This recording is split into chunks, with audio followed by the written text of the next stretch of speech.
Now, as we step firmly into 2026, this disclosure offers more than just numbers. It opens a window into the true operating realities of Nigeria's oil sector. A sector still battling pipeline vandalism, crude theft, infrastructure decay, and market volatility, all while carrying the weight of national revenue expectations. These figures now shape the policy conversations for 2026, from security architecture to pricing frameworks, from refining priorities to sector sustainability. And at a time when Nigerians are navigating high living costs, fluctuating fuel prices, and tough economic conditions, these revelations naturally raise important forward-looking questions. What exactly do these numbers tell us about the structure of Nigeria's energy economy today? And what do they signal for policy direction tomorrow? And to help us unpack the 2025 realities and what the 2026 outlook could look like, we're joined by Lucky Ighoyota, Petroleum Economist and Geoscientist. Good morning, Mr. Ighoyota. Thank you for joining us at Breakfast Extra. Good morning. Thank you for having me. Awesome. Now, when analysts see security and operational costs rise to this scale that we're seeing, what does it tell us about the true condition of Nigeria's oil production environment in 2025?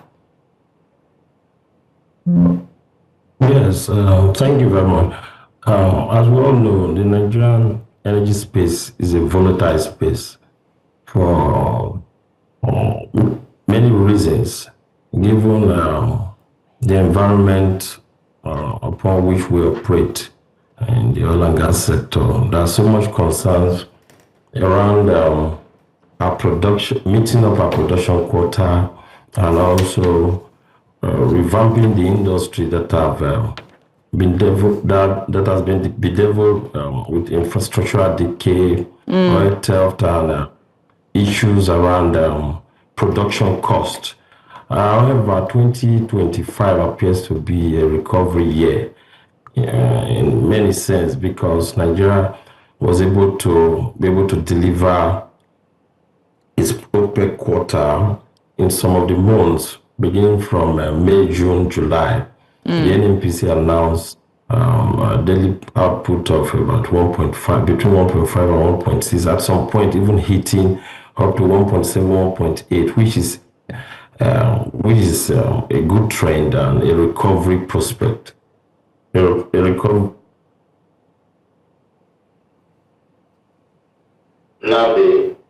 Ighoyota, we are with you. We're hoping that you can still hear us. For the industry. However, 2026 remains cautiously positive, because the conditions, with some conditions, given that our budget assumptions remain prudent, given the oil benchmark that the government has marked, and also our foreign exchange rate and more investment that are being targeted. And don't forget that the government is also looking at achieving 2 million barrels per day by the year 2027. 2026 appears to be the preceding year before that year. So all things being equal, like we say in economics, ceteris paribus, we believe that with the right things being done and blocking the leakages with lower corruption and solid governance, solid corporate governance in the system, especially coming from the government angle, especially policies that are geared towards attracting investment and proper implementation of the PIA. All of that will definitely amount to a positive outlook in the coming year.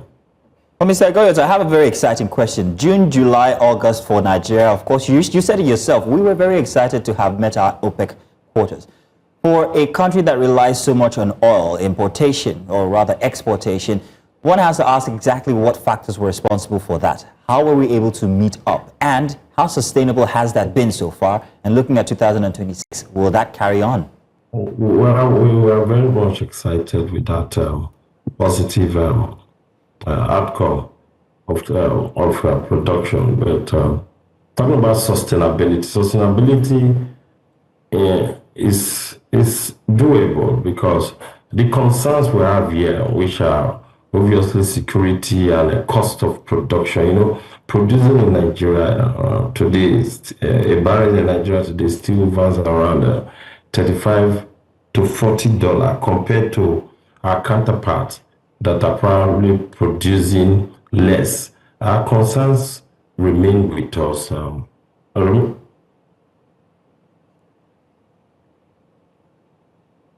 Ighoyota, are you still with us?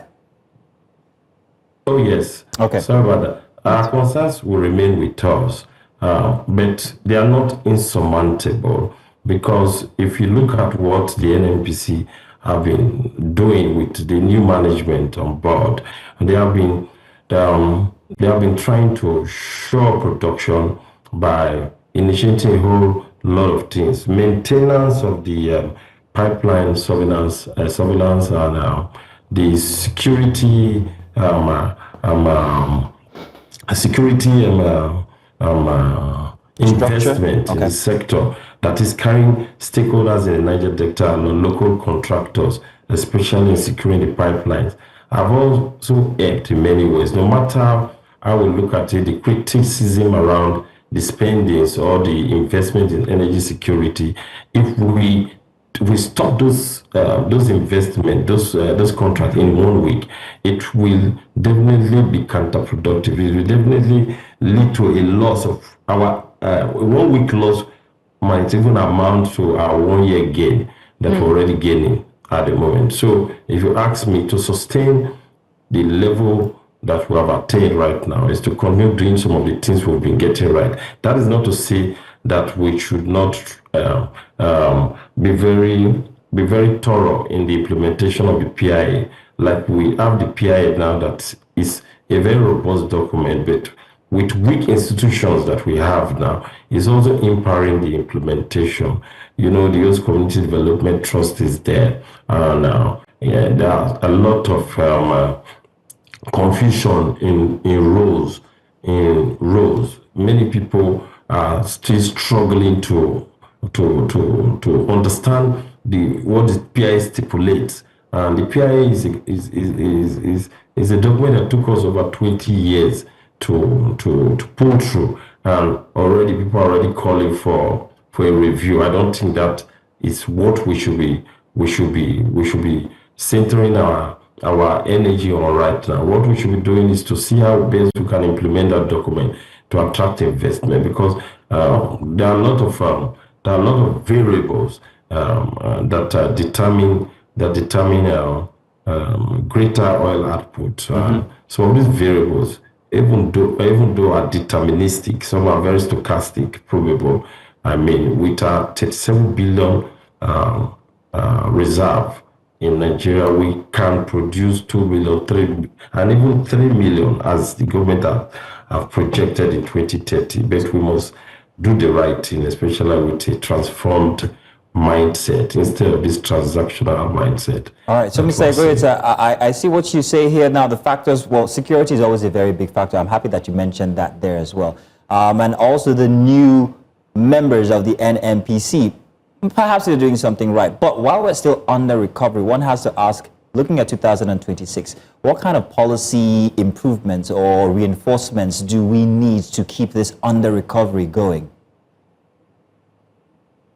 And like I said in my opening remark, I said we've got to appreciate the prudent budgetary assumptions. We also need to enhance crude supplies to Dangote refinery, and also try to maintain a tolerable foreign exchange rate, and also try to increase our payments, our receipts from oil and gas. Oil and gas revenues actually is what we use to drive up our budget, our fiscal spendings in Nigeria, and we must shape our policy and be very deliberate in some of the things that we intend to do. We should reduce the politicking of things and the racketeering of things. Maintain some of these gains that we have achieved in 2025.